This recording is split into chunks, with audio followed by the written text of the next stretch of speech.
It was on Regent Road, and it was called Seashelt, and it was number 85. Right.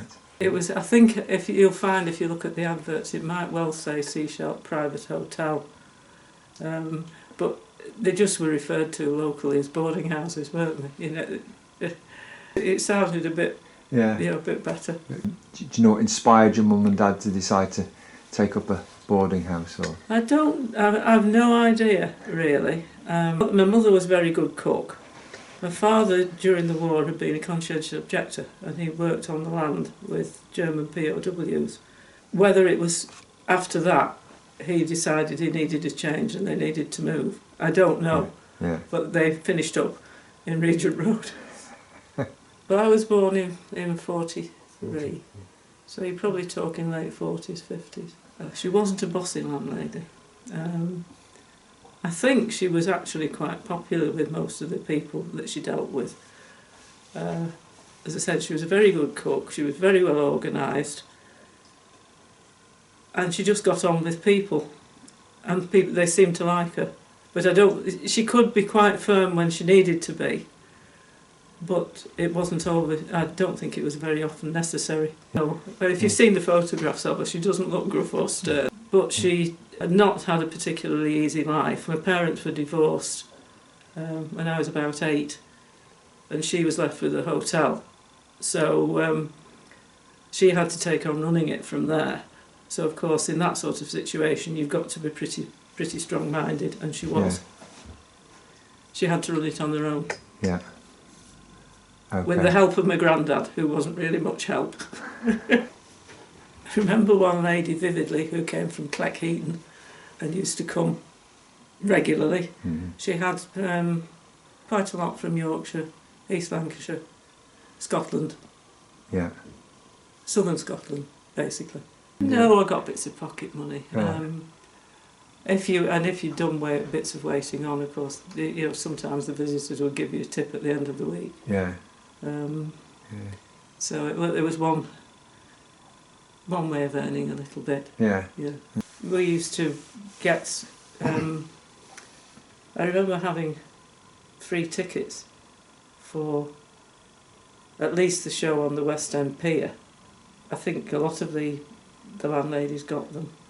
They were given, I think, to encourage the landladies to go and look at the shows, and then they could recommend them. Mm. It was just a variety show, but there were a couple called Ernest and Constance, and they were a bit sort of operatic. They used to sing.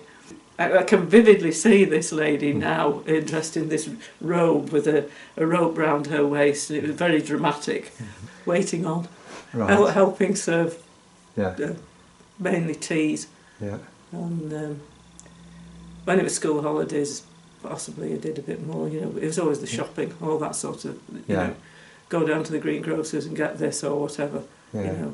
So I gave a hand with really whatever I was asked or told to do.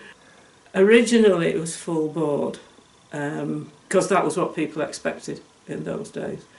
They expected full board and a cup of tea and biscuits at 10 o'clock at night before they went to bed.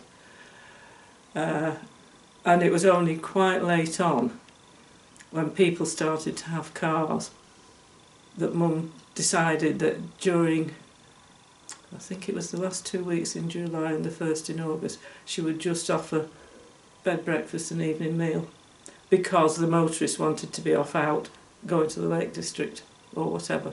That worked quite successfully. Mm-hmm. So she did that for a while, and for her it meant that she had a little bit of a break in the middle of the day. Yeah. Because prior to that it was just relentless. Some people just went and, a bit like people going to Spanish resorts now, just went and walked and promenaded and all the rest of it, or got the bus up to Heysham, or went down got the bus down to Happy Mount Park or whatever. Yeah. And of course there's a park fairly opposite Regent Road. Well, they all had a sink, which was part of the selling point, that you had hot and cold water in every room, though there were a couple of bathrooms as well. They were fairly basic. I wouldn't have said that the furniture was particularly posh, to use a better word, but Yeah. you know, they were neat, they were tidy, Mhm. they were comfortable, but they wouldn't pass muster now. Yeah. But then people didn't expect it. They Yeah. just expected to be comfortable, for it to be clean, and somewhere to base themselves, and then they could go off and enjoy their holiday. But then people didn't have as much at home either.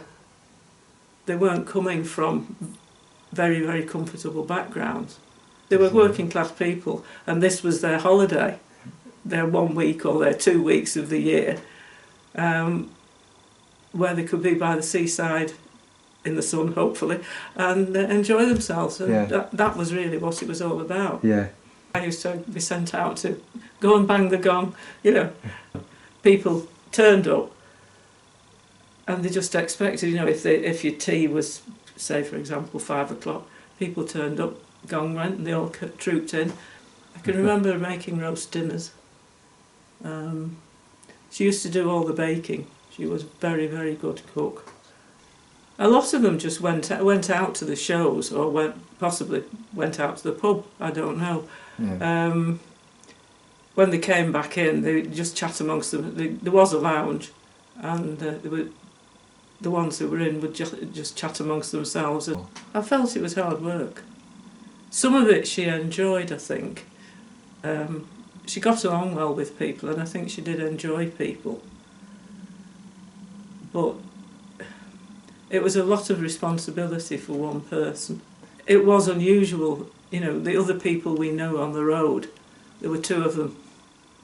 So the wife was doing one set of things and the husband was doing another. And at one stage she used to take in workmen who were coming on short-term contracts to do things in the town. But it was just another way of trying to generate a bit of income. Your income, of course. It was a big job, and it was hard work, which is why she always said to me that 10 years of it was enough.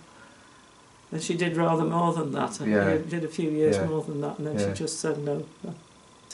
I think she was very glad to give it up, actually. Yeah.